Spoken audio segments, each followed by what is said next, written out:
অৰুণোদয় আঁচনি 3.0 নিউ এটা আপডেট লৈ আহিছোঁ।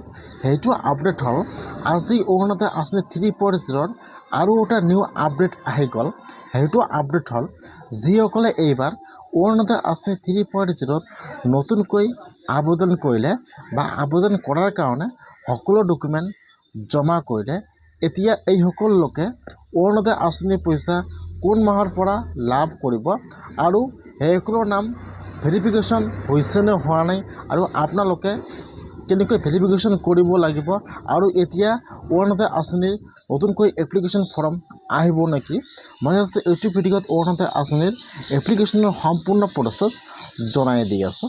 যদি আপোনালোকে অৰুণোদয় আঁচনি 3.0 এইবাৰ নতুনকৈ এপ্লিকেশ্যন কৰিলে তেনেহ'লে আপোনালোকে কোন মাহৰ পৰা অৰুণোদয় আঁচনিৰ পইচা লাভ কৰিব সম্পূৰ্ণ প্ৰচেছ জনাই দি আছোঁ।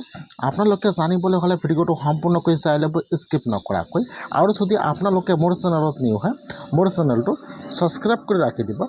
যিসকলে এইবাৰ অৰুণোদয় আঁচনিৰ কাৰণে নতুনকৈ অৰুণোদয় আঁচনি 3.0 এপ্লিকেশ্যন কৰিলে বা এপ্লিকেশ্যন কৰাৰ কাৰণে আপোনাৰ গাঁৱত যিটো কমিটি বনাই দিয়া হৈছিল তাত আপোনালোকে সকলো ডকুমেণ্ট জেৰক্স কৰি জমা দিলে।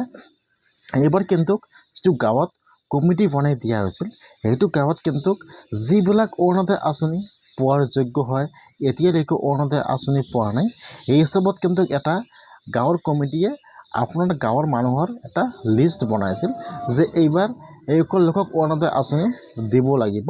সেইসকল লোকে অৰুণোদয় আঁচনি পোৱাৰ যোগ্য হয়, এতিয়ালৈকে অৰুণোদয় আঁচনি পোৱা নাই।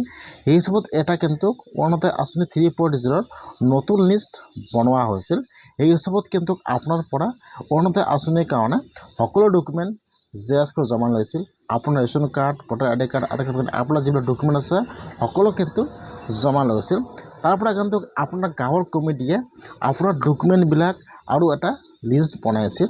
আপোনাৰ ডকুমেণ্টৰ লগত এই লিষ্টটোলৈ যিটো আপোনাৰ ব্লক আছে আপোনাৰ ব্লকত কিন্তু সকলো লিষ্টটো জমা দিছিল আৰু সকলো ডকুমেণ্টবোৰ জমা দিছিল।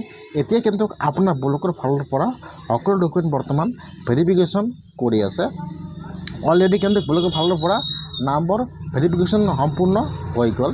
এতিয়া কিন্তু যিসকলে অৰুণোদয় আঁচনি 3.0 এইবাৰ নতুনকৈ আবেদন কৰিলে এইবাৰ কিন্তু আপোনাৰ ঘৰে ঘৰে অফিচৰ ফালৰ পৰা লোক আহিব চেক কৰিবলৈ যে আপোনাৰ যিহেতু লিষ্টটো পঠোৱা হৈছিল আপোনালোকক অৰুণোদয় আঁচনি দিয়াৰ যোগ্য হয় নে নহয় বা আপোনালোকে অৰুণোদয় আঁচনি পাব নে নাপায়। এই হিচাপত কিন্তু আপোনাৰ ঘৰে ঘৰে অৰুণোদয় আঁচনিৰ 3.0 লোক বা আপোনাৰ গাঁৱৰ কমিটিয়ে কিন্তু চেক কৰিবলৈ আহিব যে আপোনালোকে এইবাৰ যে ডকুমেণ্ট জমা দিলে আপোনালোকে অৰুণোদয় আঁচনি পোৱাৰ যোগ্য হয় নে নহয়। তেতিয়া আপোনাৰ ঘৰত আহি চেক কৰিব।